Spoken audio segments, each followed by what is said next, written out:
സകലത്തിന്റെയും സൃഷ്ടാവും പിതാവുമായ ദൈവത്തിന്റെയും കർത്താവായ യേശുക്രിസ്തുവിന്റെയും നാമത്തിൽ ഏവർക്കും സ്നേഹവന്ദനം.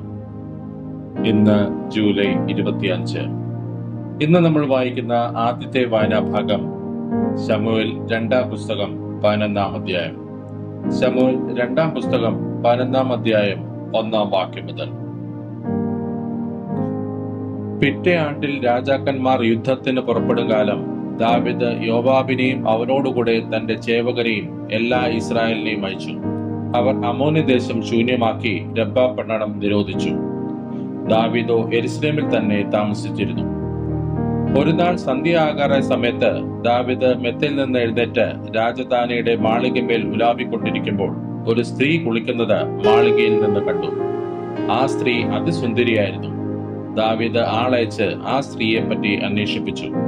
അവൾ എലിയാമിന്റെ മകളും ഹിത്യനായ ഊരിയാവിന്റെ ഭാര്യയുമായ ബത്ശേബ എന്നറിഞ്ഞു. ദാവീദ് ദൂതന്മാരെ അയച്ച് അവളെ വരുത്തി. അവൾ അവന്റെ അടുക്കൽ വന്നു. അവൾക്ക് ഹൃദയശുദ്ധി വന്നിരുന്നത് കൊണ്ട് അവൻ അവളോടുകൂടെ ശയിച്ചു. അവൾ തന്റെ വീട്ടിലേക്ക് മടങ്ങിപ്പോയി. ആ സ്ത്രീ ഗർഭധരിച്ചു. താൻ ഗർഭിണിയായിരിക്കുന്നു എന്ന് ദാവീദിന് വർത്തമാനം അയച്ചു. അപ്പോൾ ദാവീദ് ഹിത്യനായ ഊരിയാവെ തന്റെ അടുക്കൽ അയപ്പാൻ യോവാബിന് കൽപ്പന അയച്ചു.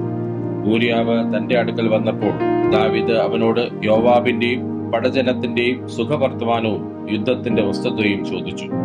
പിന്നെ ദാവീദ് ഊരിയാവോട്, നീ വീട്ടിൽ ചെന്ന് കാലുകളെ കഴുകുക എന്ന് പറഞ്ഞു.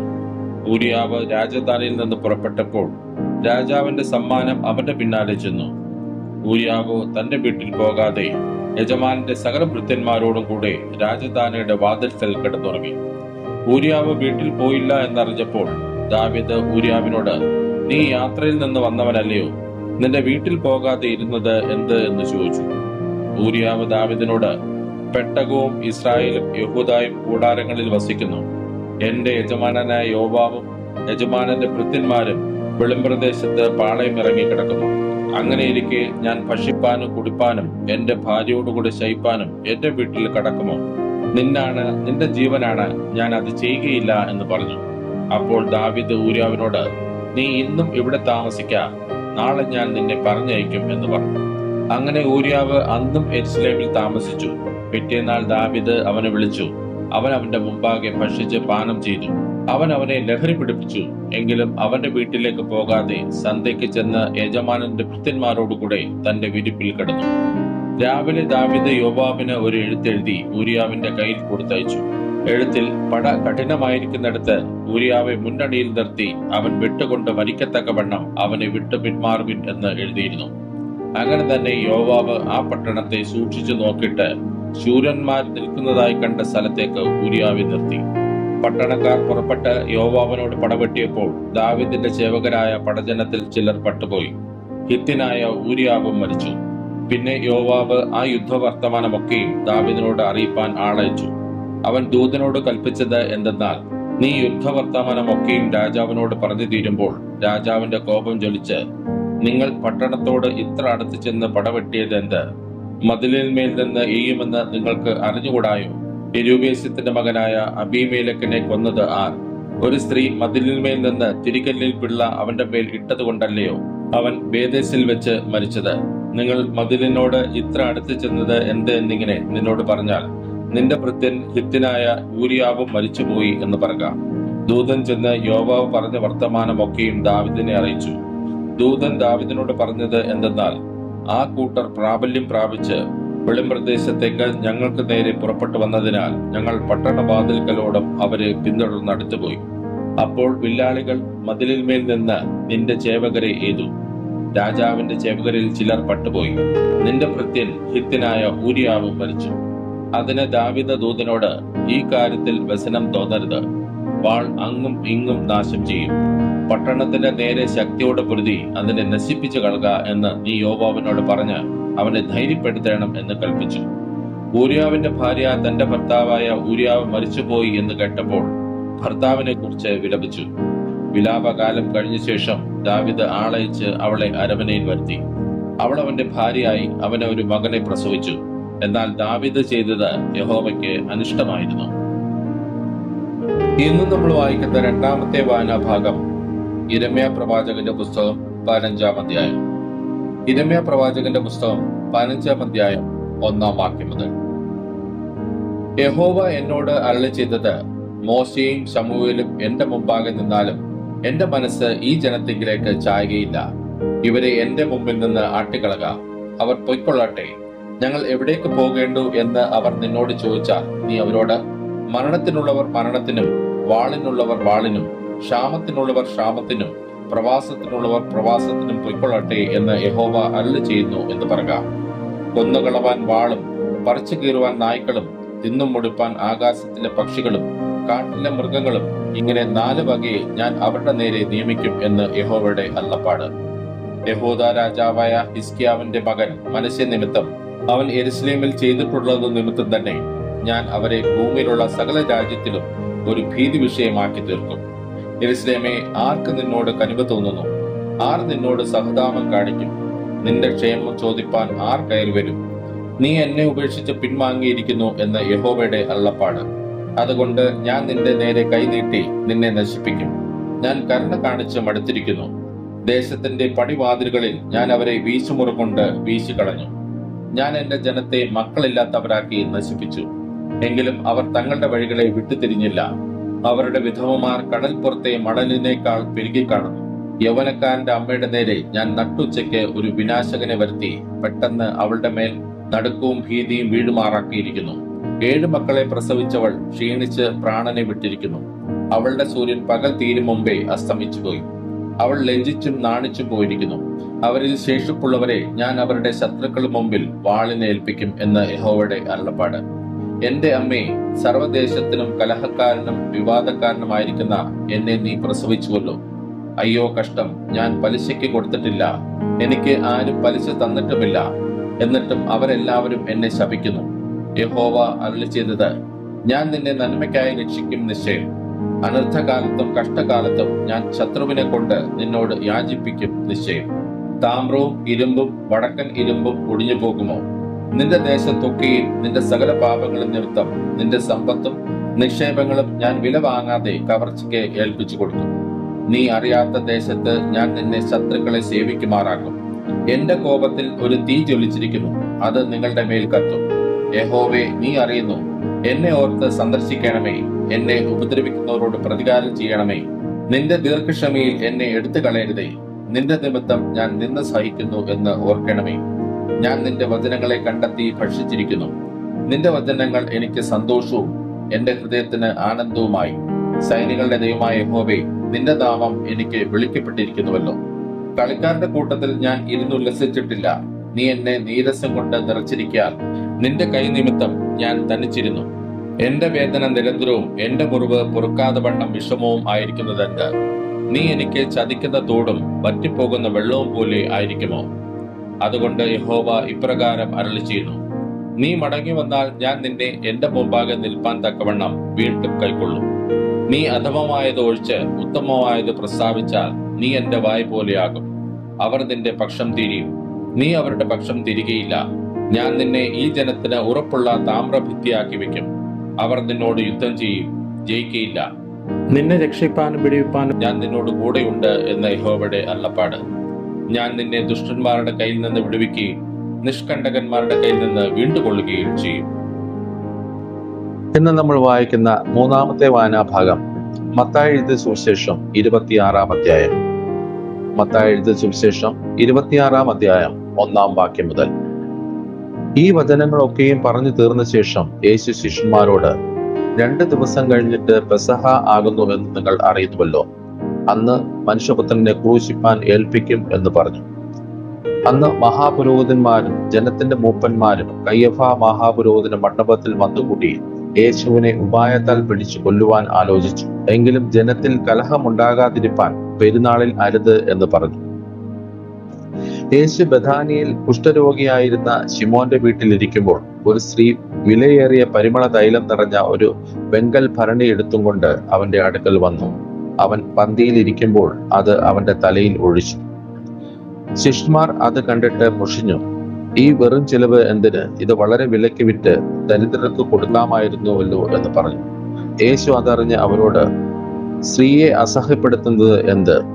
അവൾ എങ്കിൽ നല്ല പ്രവൃത്തിയല്ലോ ചെയ്തത്. ദരിദ്രർ നിങ്ങൾക്ക് എല്ലായ്പ്പോഴും അടുക്കെയുണ്ട്, ഞാൻ നിങ്ങൾക്ക് എല്ലായ്പ്പോഴും ഇല്ലതാനും. അവൾ ഈ തൈലം എന്റെ ദേഹത്തിന്മേൽ ഒഴിച്ചത് എന്റെ ശവസംസ്കാരത്തിനായി ചെയ്തതാകുന്നു.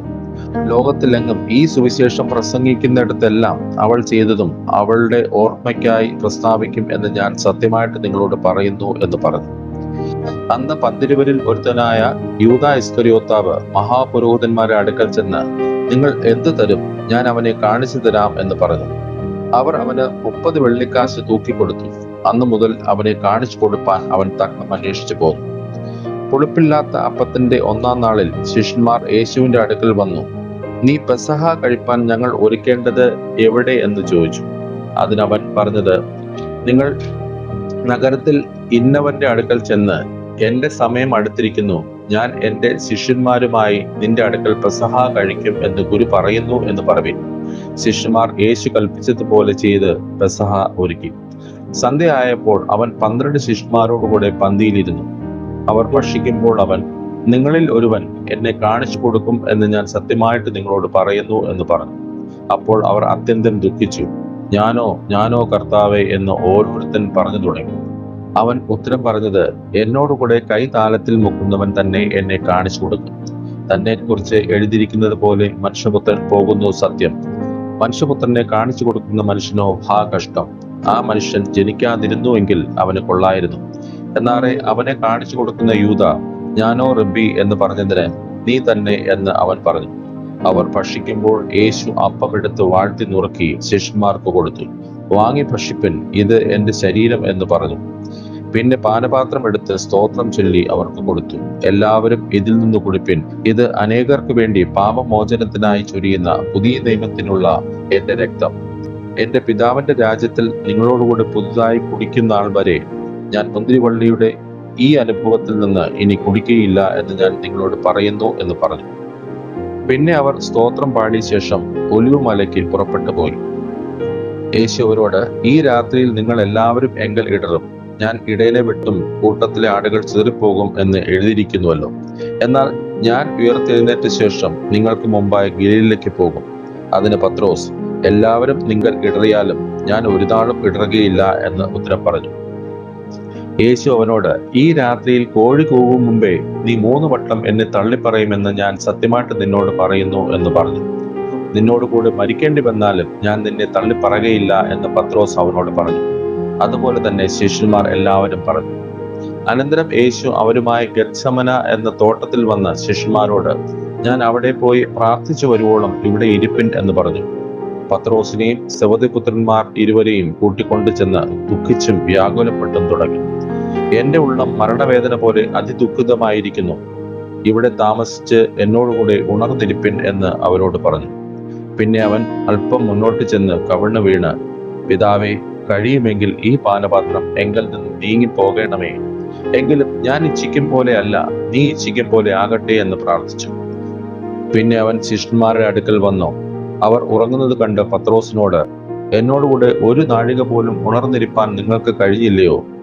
പരീക്ഷയിൽ അകപ്പെടാതിരിപ്പാൻ ഉണർന്നിരുന്ന് പ്രാർത്ഥിപ്പിൻ.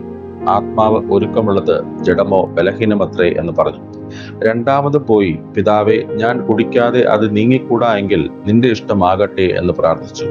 അനന്തരം അവൻ വന്ന് അവർ കണ്ണിന് ഭാരമേറുകയാൽ പിന്നെയും ഉറങ്ങുന്നത് കണ്ടു. അവരെ വിട്ട് 3-മതും പോയി ആ വചനം തന്നെ ചൊല്ലി പ്രാർത്ഥിച്ചു.